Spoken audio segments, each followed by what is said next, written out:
नमस्कारः, सुप्रभातम्। अद्यतनी वार्ताः। सूर्यतापकारणात् बहिः क्रीडायां प्रतिबन्धः। सम्प्रति राज्ये ग्रीष्मप्रवाहः प्रचलति। प्रातः एव उत्तापस्य प्रभावः दृश्यते। राज्य सर्वकारस्य अनुमतिक्रमे विद्यालयाः प्रातः एव प्रचलन्ति। सूर्यस्य उत्तापं दृष्ट्वा राज्य सर्वकारेण बहिः क्रीडाः निषिद्धा कृता अस्ति। ग्रीष्मऋतौ क्रिकेट्, हॉकी, फुट्बॉल इत्यादीनि न क्रीडितुम् आदेशः निर्गतः अस्ति। SRCNY क्रीडाविभागस्य निर्देशकाय पत्रं लिखति। पत्रेण विभिन्नेषु स्थानेषु क्रीडा प्रचलति इति ज्ञात्वा एषः निर्देशः निर्गतः अस्ति। दुर्लभः विद्युत् प्रहारः। एकतायाः प्रतीके भूकम्पेन 40+200 वर्षम् अभिलेखं कर्तितं। न्यूयार्क नगरे अन्तिमेषु दिनेषु दुर्लभौ प्राकृतिकघटनाद्वयं घटितम्।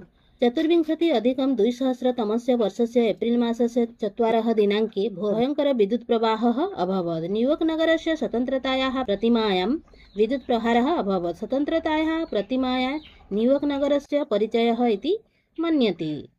तथैव परश्च 4.8 तीव्रतायां भूकम्पः अनुभूतः। श्रमिकाः ग्रीष्मकाले कार्यं न करिष्यन्ति। शुष्कऋतौ श्रमिकाः कार्यं न करिष्यन्ति।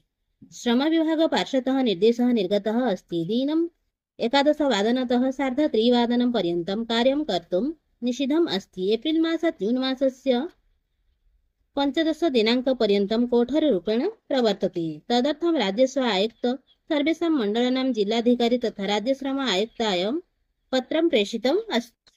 कनाडादेशस्य निर्वाचने भारतस्य हस्तक्षेपं नास्ति। भारत-कनाडा सम्बन्धः। कनाडादेशस्य गुप्तचरसंस्था CSIS इत्यनेन भारतस्य आरोपः कृतः यत् सः अन्यदेशस्य निर्वाचने हस्तक्षेपं कर्तुं प्रयतते।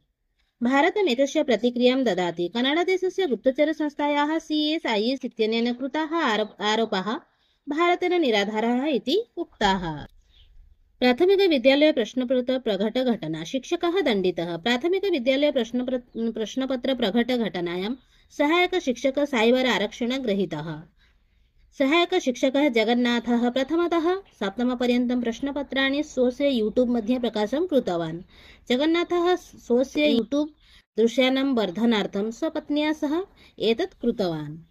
जिम्बाब्वे देशे अकालदुर्भिक्षं राष्ट्रिय आपत्कालः घोषितः। समग्र देशे जनानां पार्श्वे खादितुं धान्यं नास्ति। वर्षाभावात् सम्पूर्ण जिम्बाब्वे देशः तीव्रदुर्भिक्षस्य सम्मुखीनं भवति। राष्ट्रपतिः एन्सर् मंगेरे दुर्भिक्षकारणात् समग्र देशे राष्ट्रिय आपत्कालस्य घोषणा कृतवान्। अन्यः विकल्पः नासीत्। दुर्भिक्षात् अन्नसङ्कटः भवति। गतवर्षे देशे उत्तमं सस्यानाम् उत्पादनं नासीत्।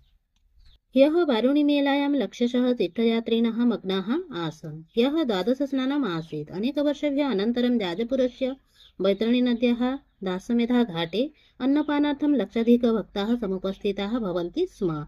अस्मिन् वर्षे शनिवासरस्य 27 नक्षत्राणां सह सम्बन्धत्वात् महावारुणी योगः भवति स्म। प्रातः 9:06 रात्रौ 7:50 पर्यन्तं भक्ताः बैतरणीनद्याः दासमेधघाटं प्राप्य पिण्डदानं कृतवन्तः। विस्फोटस्य अन्वेषणार्थं गतः NIE उपरि आक्रमणं कृतवन्तः। पश्चिमबङ्गराज्ये NIE अधिकारिणाम् उपरि आक्रमणस्य अनन्तरं मुख्यमन्त्री ममता बानर्जी प्रतिक्रियाम् अददात्।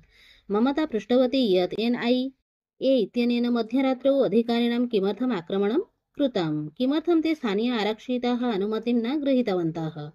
ममता उक्तवती यत् स्थानीयजनाः मन्यन्ते यत् मध्यरात्रौ कश्चन दुष्टः आगतः इति वार्ताः।